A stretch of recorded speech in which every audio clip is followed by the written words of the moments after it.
అందరికీ నమస్కారం. ఈరోజు కథ విడువనులే చెలి పార్ట్ 15. రచించిన వారు నళిని గారు.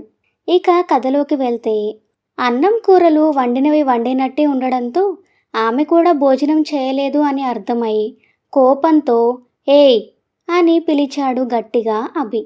ఆ పిలుపుకి ఉలిక్కిపడి చేతిలోని పూల సజ్జ వదిలేసింది భయంతో శ్రావణి. ఆ సజ్జ చేసిన శబ్దానికి కిచెన్లో నుండి దేవుడి గది దగ్గరికి వెళ్ళి అది కింద బోర్లా పడిపోయి ఉండడం, అలాగే శ్రావణి భయానికి గోడకి అంటుకుపోయి ఉండడం చూసి తను ఎంత గట్టిగా అరిచాడో అర్థమై కొంచెం స్వరం తగ్గించి, పిలుస్తుంటే వెంటనే పలకాలి అని తెలీదా అని అడిగాడు సీరియస్గా. తెలుసండి అంది చేతులు నలుపుకుంటూ భయంతో. మరెందుకు పలకలేదు? అయినా అంత వంట చేశావు ఎవరికోసం అని అడిగాడు డైరెక్ట్గా. నువ్వు తినలేదేంటి అని అడగలేక. మీకు నాకేనండి అని చెప్పింది కంగారుగా. నేను పడుకున్నాను కాబట్టి తినలేదు, మరి నువ్వెందుకు తినలేదు అని అడిగాడు కోపంగా చూస్తూ. దానికి సమాధానం ఏం చెప్పాలో తెలియక ఆకలి కాలేదండి అని చెప్పింది అతనిలో కోపం చూసి తత్తరపడుతూ. ఆమెకి ఎందుకు ఆకలి కాలేదో అని తెలిసినా బయటపడకుండా మరి ఎందుకు వంట చేశావు? ఏ డబ్బులేమైనా చెట్ల కాస్తున్నాయనుకున్నావా? లేదంటే మీ బాబు సొమ్మని దుబారా చేస్తున్నావా? ఇది నా సొమ్ము, ఇక్కడ ఉండే ప్రతి రూపాయి నా కష్టం. దాన్ని నువ్వు ఇలా నీ ఇష్టానికి అన్ని వండేసి తినకుండా వేస్ట్ చేస్తాను అంటే నేను చూస్తూ ఊరుకోను. ఇంకోసారి నాకు నువ్వు తినలేదు అని తెలిసిందంటే ఒక్క పూట తినని నీకు 2 రోజులు తిండి ఉండదు ఇంట్లో. ఆ విషయం బాగా గుర్తుపెట్టుకో అని సీరియస్గా చెప్పాడు. అతను అంటున్న మాటలకి అప్పటికే కళ్ళ వెంట కారుతున్న కన్నీటిని తుడుచుకుంటూ అలాగే అని చెప్పి ముందుకు తిరిగి దేవుడి వైపు చూసి బాధగా కళ్ళు మూసిన ఆమె కంటి నుండి ఏకదాటిగా కారిపోయాయి కన్నీరు. తను చెప్పాలి అనుకున్నది అంతా చెప్పిన తర్వాత ఉహ్ అంటూ శ్వాసని వదిలి హాల్లోకి వెళ్ళి టీవీ పెట్టుకొని కూర్చుంటూ ఇది బాగా హర్ట్ అయినట్టుంది, కళ్ళన్నీ ఎర్రగా అయిపోయాయి ఏడ్చి ఏడ్చి అనుకుంటూ దేవుడి గది వైపు ఒక కన్ను వేసి ఉంచే టీవీ చూస్తూ కూర్చున్నాడు.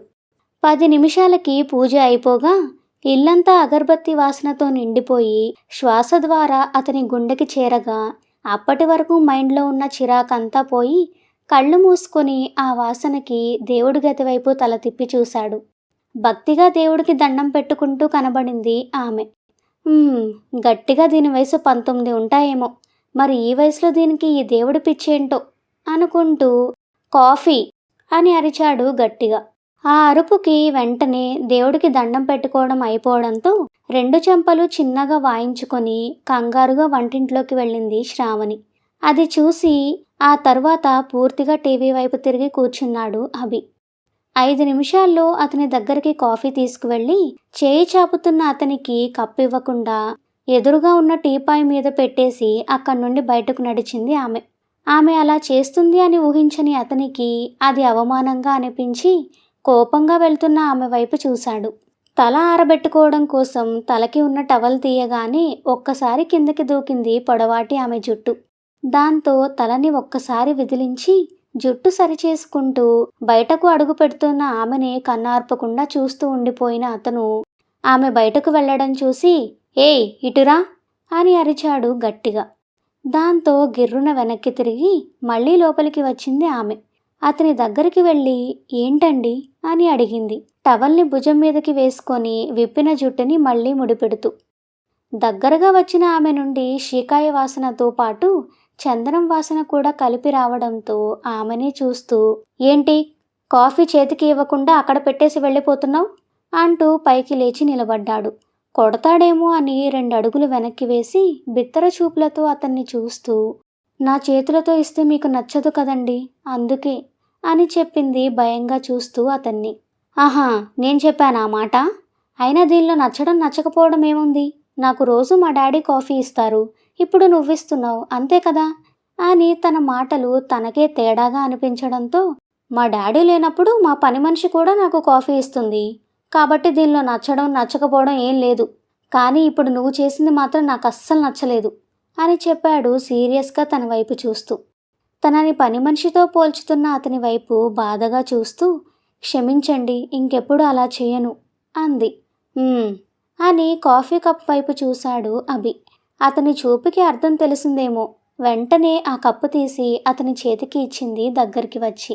ఆమె కళ్ళలోకే చూస్తూ కప్పు అందుకుంటూ, ఇంకోసారి నా దగ్గర పిచ్చి వేషాలు వేయకు అంటున్నాడే కానీ అతనికి ఇష్టమైన బ్లాక్ కలర్ డ్రెస్లో ఉన్న ఆమెని చూస్తూ ఉంటే మాటల్లో సీరియస్నెస్ రాకపోగా చూపు కొంచెం కిందకి దిగి ఓణీలో నుండి కనపడకుండా దాగుతున్న నడుము వైపుకి వద్దన్నా వెళ్ళిపోతుంది.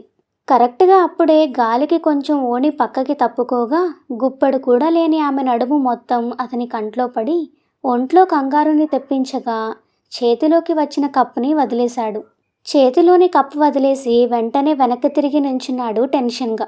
కప్పు పగిలిపోవడంతో కంగారు పడి, ఏమైందండి అని అడిగింది ఉన్నట్టుండి అతను చేస్తున్నది అర్థం కాక. కళ్ళు గట్టిగా మూసి తెరిచి, ఏం లేదు, నువ్వెళ్ళిక్కడి నుండి అన్నాడు నెమ్మదించిన స్వరంతో. అది కాదండి, ఎందుకు అలా అరిచి కప్పు వదిలేశారు? ఆరోగ్యం ఏమైనా బాలేదా అని అడిగింది కొంచెం ముందుకి వంగి అటు తిరిగి నుంచున్న అతని ఫేస్ చూడ్డానికి ప్రయత్నం చేస్తూ. ఆమె గొంతులోని టెన్షన్ అర్థమవ్వడంతో, ఇదెందుకు నా కోసం టెన్షన్ పడాలి అని చిన్నపిల్లాడిలా మొండిగా అనుకుంటూ, ఏం లేదు, నువ్విక్కడి నుండి వెళ్ళు అన్నాడు ఆమెని కసురుతూ. ఆ అరుపుకి భయంతో తన లంగాన్ని పట్టేసుకొని వెంటనే అక్కడి నుండి బయటకు వెళ్ళబోయింది. మళ్ళీ అతని ముందు నుండే వెళుతున్న ఆమెని చూసి, ఉఫ్, ఇంట్లో ఇది ఉంటే చాలా టఫ్ అనుకుంటా నా పొజిషన్ అనుకొని, ఏయ్ ఆగు అన్నాడు.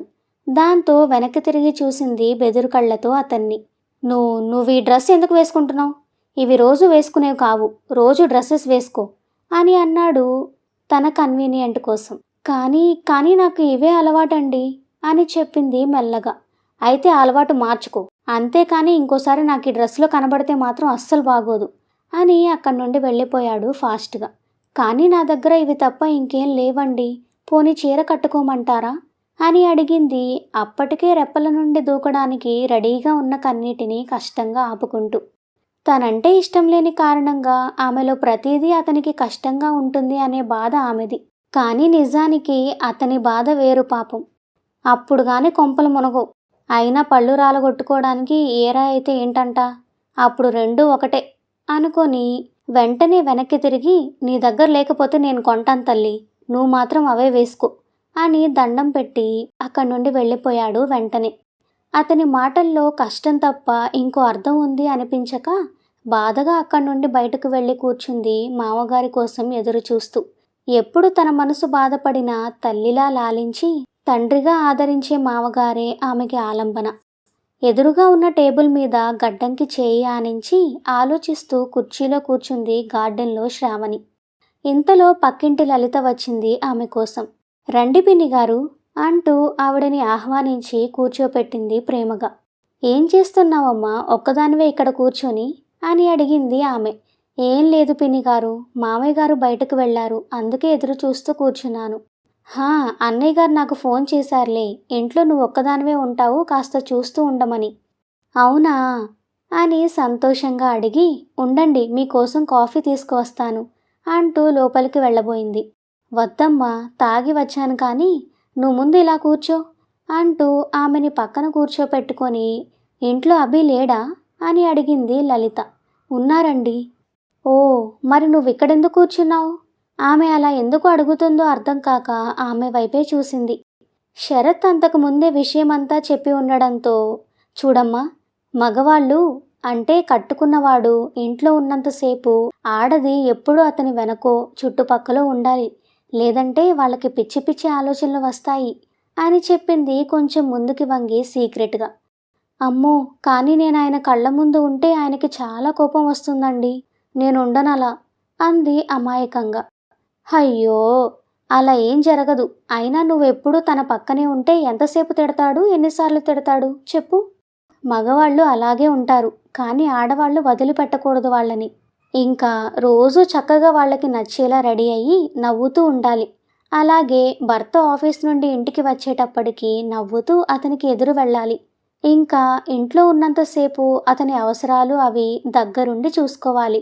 అప్పుడే భార్య మీద భర్తకి ప్రేమ పుడుతుంది అంటూ అక్కడే ఉన్న దువ్వెన తీసుకొని చక్కగా దువ్వి జడవేసి తను తెచ్చిన మల్లెలు ఆమె తలలో తురిమింది లలిత.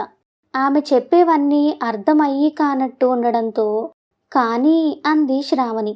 కానీ లేదు ఏం లేదు, నేను చెప్పినట్టు విను. ప్రతి ఆడపిల్లకి మొదట్లో ఇలాగే ఉంటుంది. అందుకే తల్లి అన్నీ ఆమెకి వివరించి చెప్పి కూతురు కాపురానికి ఏ లోటు రాకుండా ఉండేలా చూసుకుంటుంది. కానీ నీకు తల్లి లేదు కదా, అందుకే ఇవన్నీ నేను చెప్తున్నాను అంటూ బాధగా ఆమె తల నిమిరింది లలిత. తల్లి స్థానం తీసుకొని చెప్తున్న ఆమెని చూసి హృదయం ఉప్పొంగగా సంతోషం బాధ కలగలిపిన భావంతో తనని హత్తుకుంది శ్రావణి. నవ్వుతూ సంజనతో కాల్ మాట్లాడుతూ బాల్కనీలో నిలబడ్డ అభి లలిత రాగానే ఏదో సీక్రెట్గా ఆమెకి దగ్గరగా కూర్చొని మాట్లాడడం చూసి Sanju I'll call you later అని కాల్ కట్ చేసి వాళ్ళ మాటల మీద ఫోకస్ చేసిన అతనికి లలిత ఏం చెప్తుందో అర్థమై కళ్ళు పెద్దవి చేసి చూశాడు. కానీ పిన్ని, ఆయనకి నేనంటే అస్సలు ఇష్టం లేదు కదా, ఇంకా ఇవన్నీ ఎలా చేయగలను నేను అంది బాధగా తలదించుకుంటూ శ్రావణి. పిచ్చిపిల్ల, పెళ్ళైన తర్వాత ఇష్టం లేకుండా ఎలా ఉంటుంది? కాకపోతే అనుకోకుండా జరిగిపోయిన పెళ్ళి కదా, అందుకే కొంచెం బెట్టు చేస్తారు, అంతేకాని అలా ఏం ఉండదు. అయినా భార్యని ఇష్టపడిన మగాడు ఉండడు. ఒకవేళ అలా ఉంటే ఆడవాళ్లగా మనం చేయవలసినవి చేసి వాళ్ళని మన చేతుల్లో పెట్టుకోవాలి, తెలిసిందా? అది అందరికీ వర్తిస్తుందేమో కానీ నాకు కాదు పిన్ని. ఎందుకంటే నేను రాకముందే ఆయన జీవితంలో ఎప్పటి నుండో ఇంకో అమ్మాయి ఉంది. అలాంటప్పుడు నేను ఇవన్నీ చేయడంలో అర్థం లేదు అనుకుంటూ ఆలోచిస్తున్న ఆమెని చూసి ఏంటమ్మా మాట్లాడవు అంటూ తన జుట్టుని సరిచేసి నువ్వు అభి ఇద్దరూ మా కళ్ళ ముందు చిలకా గోరింకలుగా సంతోషంగా ఉండాలి అనేదే మా ఆశ అని చెప్పింది ప్రేమగా తన తల నిమురుతూ. తన కోసం అంతగా చెప్తున్న ఆవిడకి అసలు విషయం చెప్పి బాధ పెట్టలేక అలా అని నేను చేయను అని అనలేక అలాగే అంటూ తల ఊపింది అమాయకంగా శ్రావణి. అది చూసి మా బంగారు తల్లి అంటూ తన గడ్డం పట్టుకొని ముద్దు పెట్టుకొని సాయంత్రం వంట చేయకు, నేను మీ అంకుల్తో అన్నీ పంపిస్తాను. అయ్యో నీకెందుకు పిన్ని శ్రమ, నేను చేస్తాను కదా. శ్రమ లేదు ఏం లేదు, అభికి నా చేతి వంట అంటే చాలా ఇష్టం, పంపిస్తాను. అవి నువ్వే చేశాను అని చెప్పి తనకి పెట్టు. మగాడికి ముందుగా కడుపు నింపడం, ఆ తరువాత పడక గదిలో తనకి నచ్చినట్టు ఉండడం, ఈ రెండూ విజయవంతంగా చేసి చూడు. ఇక ఎందుకు నిన్ను ఇష్టపడడో నేను చూస్తాను. ఆమె చెప్తున్నది అర్థం కాకపోయినా సరే అని తల ఊపింది శ్రావణి. సరే నేను వెళ్తాను, మళ్ళీ వంట లేట్ అవుతుంది అని చెప్పి అక్కడి నుండి వెళ్ళిపోయింది ఆమె. ఆవిడ వెళ్లే వరకు అన్నీ పూసగుచ్చినట్టు వినేసిన అభి, అమ్మో దీన్ని నా మీదకి బాగానే దువ్వుతున్నారుగా, ఇప్పటి వరకు మా డాడీనే దీన్ని నెత్తి మీద పెట్టుకున్నారు అనుకుంటే ఇప్పుడు వీళ్ళు కూడా తయారై దీనికి అన్నీ నేర్పి జీవితం మొత్తం నాకే తగిలించాలి అని చూస్తున్నారు కదా. చెప్తాను మీ సంగతి దీని సంగతి, అన్నీ నేర్పి వెళ్ళిందిగా, ఇక ఇదేం చేస్తుందో చూద్దాం అనుకుంటూ మళ్ళీ సంజనకి కాల్ చేస్తూ లోపలికి వెళ్ళాడు. కాసేపటికి శరత్ రాగా అప్పటి వరకు గార్డెన్లోనే కూర్చొని ఆలోచిస్తూ ఉన్న శ్రావణి ఆయన్ని చూసి మామయ్య అంటూ ఎదురు వెళ్ళింది. శ్రావణి, ఇంత చలిలో ఇక్కడేం చేస్తున్నావమ్మా అని అడిగాడు భుజాల చుట్టూ కొంగుని కప్పుకొని వణికిపోతూ కూడా అక్కడే ఉన్న ఆమెని ఆశ్చర్యంగా చూస్తూ శరత్. మీకోసమే చూస్తున్నాను మామయ్య. నా కోసం చూడటం ఎందుకమ్మా ఇంత చలిలో కూర్చొని, పద లోపలికి వెళ్దాం అంటూ కోడల్ని తీసుకొని లోపలికి వెళ్ళాడు శరత్. పొద్దునుండి అభితో బిక్కుబిక్కుమంటూ ఒంటరిగా గడిపిన ఆమెకి శరత్ని చూడగానే ప్రాణం లేచి వచ్చినట్టు అనిపించడంతో హుషారుగా చెంగున లోపలికి వెళ్ళి ఆయనకి మంచినీళ్లు తెచ్చి ఇచ్చి టీ పెట్టుకొని వస్తాను ఉండండి అంటూ లోపలికి వెళ్ళింది నవ్వుతూ. అది చూసి పిచ్చి తల్లి అనుకుంటూ ఫ్రెష్ అయి వచ్చాడు శరత్. ఆ తరువాత కోడలు తెచ్చిన కాఫీ తీసుకుంటూ అభి లేడా అమ్మా అని అడిగాడు. పైన ఉన్నారు మావయ్య అని చెప్పింది అన్యమస్కంగా. అది గమనించి ఏం మా అలా ఉన్నావు అని అడిగాడు అనునయంగా. ఏం లేదు అంటూ తల తిప్పింది బాధగా. చెప్పు తల్లి.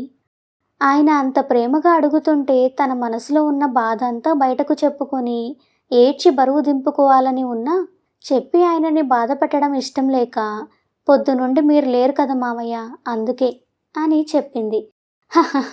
దానికే అంతగా బాధపడాలా, పోనీ ఇప్పుడు వచ్చేసాను కదా, ఇక సంతోషంగా ఉండు అంటూ కోడలితో మాట్లాడుతూ ఉండగా కాసేపటికి కిందకి వచ్చిన అభి ఎప్పుడు వచ్చారు డాడీ అంటూ వచ్చి పక్కన కూర్చున్నాడు. ఇప్పుడే అభి అని చెప్పి రేపు అమ్మాయిని తీసుకెళ్ళి ఇంట్లో సరుకులు అలాగే తనకి ఒక స్వెటరు తీసుకురా అని చెప్పాడు. అది విని భయంగా చూసింది శ్రావణి. దానికి అదెందుకు, నేను తీసుకువస్తాను అన్నాడు చిరాగ్గా అభి. చూడభి, ఆడవాళ్ళన్న తర్వాత చాలా అవసరాలుంటాయి, అవన్నీ వాళ్ళు మనకి చెప్పలేరు. కాబట్టి నువ్వు బయటకు తీసుకువెళ్తే తనకు కావాల్సినవి తను తెచ్చుకుంటుంది. ఆయన చెప్పింది విని అవునా అన్నట్టు కోపంగా చూశాడు అభి. అతని చూపుకి భయపడుతూ లేదు అన్నట్టు అక్కడి నుండి మామగారి వైపుకి జరుగుతుంది భయంగా శ్రావణి. కంగారుగా వేళ్లు నలిపేసుకుంటూ భయంగా తననే చూస్తున్న ఆమెనే చూస్తూ తను కూడా ఆమెకి డ్రెస్సెస్ కొనాలి అనుకున్నాడు కాబట్టి అదే మంచిది అనిపించి సరేలే అన్నాడు విసుగ్గా. వద్దు వద్దు మావయ్య, నాకేం అవసరం లేదు, నేను వెళ్ళను అంది ఏడుపు మొహం పెట్టుకొని తలదించుకొని చిన్నగా చెప్తూ. ఎందుకమ్మా అంత భయపడుతున్నావు? పైకి అలా కనపడతాడు కానీ తను చాలా మంచివాడమ్మా, తనతో వెళ్ళడానికి నువ్వంతగా భయపడాల్సిన అవసరం లేదు అని చెప్పాడు శరత్. కానీ ఉండండి డాడీ అని ఏంటే చెప్పే కొద్దీ తెగ నీలుగుతున్నావు? అయినా ఇక్కడ వస్తావా రావా అని నీ నిర్ణయం ఎవరూ అడగలేదు, వెళ్ళమని చెప్తున్నారంతే.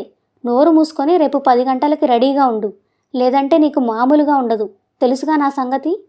అభి, ఏంట్రా ఆ మాటలు రౌడీలాగా? ఆడపిల్లతో మాట్లాడేది అలాగేనా? మీరుండండి డాడీ, మీరన్నిటికీ ఆవిడ గారిని నెత్తిన పెట్టుకొని తెగ మోసేస్తున్నారు. అందుకే మీరు ఉంటే నోరు లెగుస్తుంది దీనికి, లేదంటే నోరు మూసుకొని పడుంటుంది అన్నాడు ఆమె వైపు కోపంగా చూస్తూ. అభి మాటలు విన్న శ్రావణి మరింత భయం ఎక్కువ అవడంతో శరత్ పక్కకి వచ్చి ఆయన చేతిని పట్టుకుంటూ వద్దు మామయ్య అన్నట్టు ఏడుపు మొహంతో చూసింది. హలో, నువ్వెంత ట్రై చేసినా కుదరదు కానీ వెళ్ళి భోజనం పెట్టు అన్నాడు అభి. కొడుకు కోడల్ని భోజనం వడ్డించమనడం విని ఆశ్చర్యంగా అనిపించింది శరత్కి. ఇంకో పక్క కోడలు భయపడ్డం చూసి తన చేతి మీద చేయి వేసి నేను ఉన్నానుగా అన్నట్టు కళ్ళతో ధైర్యం చెప్పాడు. ఆయన ఎంతగా ధైర్యం చెప్పినా కూడా తన భయం తనదే కావడంతో గిర్రున తిరిగిన కన్నీటిని వాళ్ళకి కనిపించకుండా అక్కడి నుండి వెళ్ళిపోయింది. వెనక్కి తిరిగి శరత్ ఆమె వైపు చూడలేకపోయినా తననే చూస్తున్న అభి నుండి మాత్రం దాచలేకపోయింది తను. నేను అనవసరంగా టెన్షన్ పడ్డాననుకుంటా. ఆంటీ చెప్పిన మాటలకి ఇది రెచ్చిపోతుంది, ఏదో ఒకటి ట్రై చేస్తుంది అని. కానీ దీనికి అంత సీన్ లేదు. అయినా దీంతో బయటకు వెళ్ళమంటే నేను కదా వద్దనాలి. కానీ ఇదే నాతో రాను అంటుంది అంటే దీని ఇంటెన్షన్ నేను అనుకున్నది కాదేమో. అలా అయితే ఇప్పుడు డాడీ బయటకు వెళ్ళమన్నప్పుడైనా హ్యాపీగా ఓకే అనేది కదా. లేదంటే ఇంతకుముందు ఆంటీ చెప్పిన మాటలకైనా ట్రై చేద్దాం అనుకోవాలి కదా. అవేమీ లేకపోగా ఏడుస్తుంది నాతో రావడానికి. అంటే నిజంగా పెళ్లి విషయంలో నాలాగే తన ప్రమేయం కూడా లేదంటావా అని తనని తనే ప్రశ్నించుకున్నాడు అభి. కాసేపటికి శ్రావణి అన్నీ టేబుల్ మీద పెట్టేటప్పటికీ తండ్రి కొడుకులిద్దరూ వచ్చి కూర్చున్నారు డిన్నర్కి. శరత్ గారి పక్కన నిలబడి ఇద్దరికీ మౌనంగా వడ్డించడం మొదలుపెట్టింది శ్రావణి. ఇంతలో శరత్కి ఫోన్ రావడంతో కాల్ లిఫ్ట్ చేసి మాట్లాడుతుండగా అభి మాత్రం ఆమె వైపే చూస్తూ తనని గమనిస్తున్నాడు. లలిత చెప్పినట్టుగా వంట నేనే చేశాను అని చెప్తుందా లేదా అని. అభికి వడ్డించేటప్పుడు మామగారి పక్కన నిలబడే వడ్డిస్తున్న ఆమెని చూసి కోపం వచ్చింది అభికి. దాంతో సీరియస్గా శ్రావణి వైపే చూస్తూ ఉన్నాడు. అన్నీ వడ్డించిన తర్వాత కూడా ప్లేట్లో చేయి పెట్టని అభిని తల ఎత్తి చూసింది శ్రావణి. అతని చూపు తన వైపే ఉండడంతో కంగారుగా ఓణిని నలుపుకుంటూ చూసింది అతని వైపు. అతని చూపుని బట్టి తనేదో చేసింది అని అర్థమైంది కానీ అదేంటో అర్థం కాక దాదాపు ఏడుపు మొహం పెట్టుకొని అక్కడి నుండి వంటింట్లోకి వెళ్ళిపోయింది భయంగా. తను వెళ్ళిపోయిన తరువాత తినడం మొదలుపెట్టాడు అభి. అది చూసి అమ్మో, నేను అస్సలు అటువైపు వెళ్ళకపోవడమే మంచిదేమో అనుకుంటూ అక్కడే ఉండిపోయింది ఆమె. ఇంతలో కాల్ కట్ చేసి అన్నం కలుపుకొని ఒక ముద్ద నోట్లో పెట్టుకొని చాలా బాగున్నాయి కూరలు, అమ్మ శ్రావణి అని పిలిచాడు శరత్.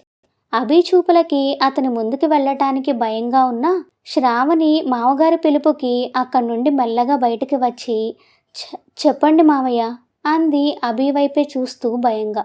కూరలు చాలా బాగున్నాయమ్మా, ఇలా అయితే నేను ఖచ్చితంగా తిని ఒళ్ళు పెంచుకోవడమే ఇంకా.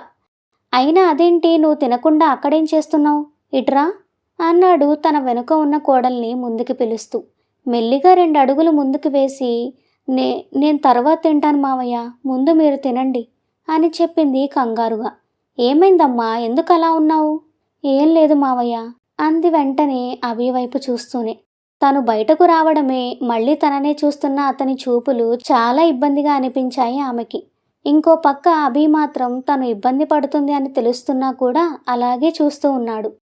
నీ చేతుల్లో అమృతం ఉంది తల్లి అంటూ ఇష్టంగా తింటున్న మామగారిని చూసి అసలు విషయం చెప్పకపోతే ఆయన నమ్మకాన్ని పోగొట్టుకోవడమే కాకుండా మోసం చేసినట్టు ఉంటుంది అని మామయ్య అని పిలిచింది.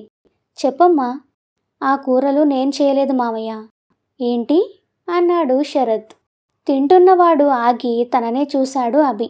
వాళ్ళ రియాక్షన్ చూసి ఎందుకో కంగారు అనిపించి, అవును మామయ్య, అవి నేను చేయలేదు, పక్కింటి పిన్నిగారు చేశారు అని చెప్పింది భయంగా వాళ్ళనే చూస్తూ. 2 నిమిషాలు ఇద్దరూ సైలెంట్గా ఉన్నా, హహహ, అవునా, అయినా సరే బాగున్నాయి. అది మాత్రమే కాదు, నీది కాని ఫలితాన్ని తీసుకోలేక అసలు విషయం చెప్పావు చూడు, అది ఇంకా బాగుందమ్మా అని తను తినడం అయిపోవడంతో చేయి కడుక్కోవడానికి వెళుతూ కోడలి తల నిమిరి, నీ స్వచ్ఛమైన మనసుకి నీకంతా మంచి జరుగుతుంది తల్లి. అది మాత్రమే కాదు, నీలాంటి అమాయకురాలికి దేవుడు ఎప్పుడూ బాధలు మాత్రమే ఇవ్వడం చాలా దురదృష్టం అంటూ అక్కడి నుండి వెళ్ళిపోయాడు. మామగారి మాటలకి తలదించుకొని ఆయనకి మందులు ఇవ్వడం కోసం మంచినీళ్లు తీసుకొని అక్కడి నుండి వెళ్ళిపోయింది ఆమె. తను అనుకున్నట్టయితే ఆమె ఇప్పుడు అబద్ధం చెప్పాలి నన్ను ఇంప్రెస్ చేయడానికి. కానీ తను ఉన్నది ఉన్నట్టు చెప్పేసింది. అంటే తన గురించి నేను ఫస్ట్ నుండి అనుకుంటుంది తప్ప అని ఆలోచిస్తున్న అభి తల తిప్పి చూడగా హాల్లో కూర్చున్న తన తండ్రికి మందుల బాక్స్ తెచ్చి ఇస్తూ కనబడింది ఆమె. ఈ కాలంలో ఇలా ఇంట్లో ఉండే పెద్దవాళ్ళని ఇంత జాగ్రత్తగా దగ్గరుండి చూసుకునే వాళ్ళు ఉన్నారా అనుకొని, ఏయ్ అని పిలిచాడు అభి. అతని పిలుపుకి మామగారితో మాట్లాడుతున్న మాటలు ఆపి టక్కున అటువైపు చూసింది శ్రావణి. రా అన్నట్టు కళ్ళతో సైగ చేశాడు అభి. తను పిలిచిన వెంటనే ఆమెలో ఉన్న ఫ్రీనెస్ పోవడం గమనించాడు అతను. అభి పిలుపుకి మెల్లగా అతని దగ్గరికి వెళ్ళి చేతులు నలుపుకుంటూ, ఏంటండి అంది. కళ్ళు కనబడ్డం లేదా అని అడిగాడు కళ్ళతో తన ప్లేట్ వైపు చూపిస్తూ. దాంతో అతను ఎందుకు రమ్మంటున్నాడో అర్థమై రైస్ పెట్టి పెరుగు కూడా పెట్టింది కంగారుగా. ఆమె పెరుగు కోసం ముందుకి వంగినప్పుడు తన తలలో ఉన్న మల్లెపూల వాసన గుబాయించి కొట్టడంతో మత్తుగా కళ్ళు మూసుకున్నాడు అభి. ఆ తరువాత ఆమె మళ్ళీ దూరం జరగడంతో కళ్ళు తెరిచి కొంచెం సర్దుకుంటూ, నువ్వు కూడా తిను అన్నాడు. నేను తర్వాత తింటానండి అంటూ అక్కడి నుండి వెళ్ళబోతున్న ఆమె చేయి పట్టి విసురుగా చైర్లోకి లాగి కూర్చోపెట్టి, నోరు మూసుకొని తిను అని కళ్ళతోనే గదిమాడు. నాకు ఆకలి లేదండి అంది ఏడుపు మొహంతో. అయినా సరే నువ్వు ఇప్పుడు తినాల్సిందే అన్నాడు అన్నీ ఆమె వైపు పెడుతూ. అతను చేస్తున్నది ఆమెకి చాలా బాధగా ఉంది. వాళ్ళ పిన్ని ఎప్పుడు తిట్టినా కూడా ఇలాంటి బలవంతం పనులు ఎప్పుడూ చేయలేదు, ఒక్క వాళ్ళ తమ్ముడి విషయంలో తప్ప. అలాంటిది అభి ఇప్పుడు అలా బలవంతం చేస్తుంటే ఏడుపు వచ్చేస్తుంది ఆమెకి. ఇంకా చూస్తున్నావేంటి, తిను అని అరిచాడు గట్టిగా. దాంతో ఉలిక్కిపడి ఏడుస్తూనే అన్నీ పెట్టుకుంది ప్లేట్లో. ఎప్పుడూ లేనిది కొడుకు ప్రతిదానికి కోడల్ని అలా ఎందుకు బలవంతం పెడుతున్నాడో అర్థం కాక, అభి ఏంట్రా అరుపులు, ఆ చెప్పేదేదో కొంచెం చిన్నగా చెప్పొచ్చు కదా, ఎందుకు తన్ని భయపెడుతున్నావు అని అడిగాడు శరత్. నేనెక్కడ భయపెట్టాను డాడీ, ఫస్ట్ మంచిగా తిను అంటే తినిందా, లేదు కదా, పైగా ఆకలేదు అని చెప్తుంది అన్నాడు ఏడుస్తూ తన వైపే చూస్తున్న ఆమెని చూస్తూ. ఒకవేళ నిజంగా ఆకలి కాలేదేమో, ఆకలిగా ఉంటే తనే తింటుంది కదా, వదిలేయ్. ఏ డాడీ, మార్నింగ్ నుండి ఆకలి కాకపోవడానికి ఇదేమైనా దేవుడి దగ్గర నుండి దిగొచ్చిందా, అన్నీ నాటకాలు. మరి ఇప్పుడు తింటుంది, ఎలా లోపలికి వెళ్తుంది ఆకలి కాకపోతే అన్నాడు కోపంగా. ఏంటి, పొద్దున్నుండి తనేమీ తినలేదా? అవును. కానీ ఎందుకు? నాకేం తెలుసు, ఈవిడ గారిని ప్యాంపర్ చేయడానికి మీరు లేరు కదా, అందుకే తినలేదేమో అనుకున్నాను. కానీ ఇప్పుడు కూడా తినకుండా కథలు పడుతుంది. అయినా మీరు లోపలికి వెళ్ళండి, మీరుంటే ఇలాగే చేస్తుంది అన్నాడు అభి. దాంతో ఎక్కడ మావగారు నిజంగానే వెళ్ళిపోతారోనని వెనక్కి తిరిగి చూడబోయిన ఆమె చేయి పట్టుకొని ఆపేసి, నోరు మూసుకొని తిను అంటూ ప్లేట్ చూపించాడు కళ్ళతో. కొడుకులో వస్తున్న మార్పుని చూసిన శరత్ నిజంగానే అతను శ్రావణిని గమనిస్తున్నాడు, తన గురించి తెలుసుకుంటున్నాడు. అలా అయినా అతని ఆలోచన మారి శ్రావణిని భార్యగా అంగీకరిస్తే చాలు. భార్యాభర్తలన్న తర్వాత చాలా ఉంటాయి, అందరూ ఒకలా ఉండరు. ఇక అనుకోకుండా పెళ్లి జరిగిన వీళ్ళకైతే ఇంకా చాలా టైం పడుతుంది. అప్పటి వరకు వాళ్ళకి టైం ఇచ్చి ఏకాంతాన్ని కూడా ఇస్తే ఖచ్చితంగా ఇద్దరి మధ్యలో విడదీయలేని బంధం ఏర్పడుతుంది అని ఈరోజే అర్థం అవ్వడంతో వాళ్ళనే సంతోషంగా చూస్తూ లోపలికి వెళ్ళాడు శరత్. కానీ కొడుకు మనసులో ఒక అమ్మాయి ఉంటే అతను అంత తొందరగా కోడల్ని యాక్సెప్ట్ చేయడం జరగదు. కాబట్టి ఈ సమస్యకి పరిష్కారం ఏంటి అని ఆలోచిస్తూ రోజంతా ప్రయాణంలో అలసిపోవడంతో నిద్రలోకి కూడా జారుకున్నాడు. తను 2 నిమిషాల్లో తినేసి ఆమె తినే వరకు అక్కడే కూర్చున్నాడు అభి. గబగబా కుక్కుకుంటూ తింటున్న ఆమెని చిన్నగా తినమని పెద్దగా అరిచి చెప్పడంతో సరే అంటూనే వెంటనే తినేసి ఇంక వద్దు అంటుంది. త్వరగా అన్నీ క్లీన్ చేసేసేయ్ అంటూ ఫోన్ చూసుకుంటూ కూర్చున్నాడు అతను. 10 నిమిషాల్లో అన్నీ తీసేసి డోర్స్ అన్నీ క్లోజ్ చేసి వచ్చి అతని ముందు నించుంది చేతులు నలుపుకుంటూ. ఇక వెళ్ళి పడుకొని రేపు నీకు ఏమేం కావాలో ఆలోచించుకో, అలాగే 10 గంటలకి రెడీగా ఉండు అని తన వైపు చూడకుండానే చెప్పి మెట్లు వైపు వెళ్ళాడు. అతను వెళ్ళిపోవడంతో తన గది వైపుకి వెళ్ళింది ఆమె. అప్పుడే వెనక్కి తిరిగి చూసిన అతనికి కన్నీళ్లు తుడుచుకుంటున్న ఆమె కనపడి, ఇది చాలా సెన్సిటివ్ అనుకుంటా అని తను గదిలోకి వెళ్ళి డోర్ వేసుకునేదాకా ఉండి తరువాత సంజనికి కాల్ చేస్తూ తన రూమ్కి వెళ్ళాడు. టిఫిన్ పనులు చూసి అలాగే వంట చేసేసి పని మనిషిని మళ్ళీ రమ్మని చెప్పడంతో మిగిలిన పని వదిలేసి అభి చెప్పిన టైం అవుతుండడంతో రెడీ అవ్వడానికి వెళ్ళింది శ్రావణి. చీర కట్టుకొని జడ వేసుకునేటప్పటికీ బయట నుండి హారన్ మోగించడం మొదలుపెట్టాడు అభి. దాంతో గబగబా జడకి బ్యాండ్ పెట్టుకొని బయటకు పరిగెత్తుకు వచ్చింది కంగారుగా. అలా వస్తున్న ఆమెను చూసి కళ్ళకి ఉన్న గ్లాసెస్ తీశాడు అభి. అతని కళ్ళలో కనపడుతున్న కోపానికి భయంగా చూసింది ఆమె.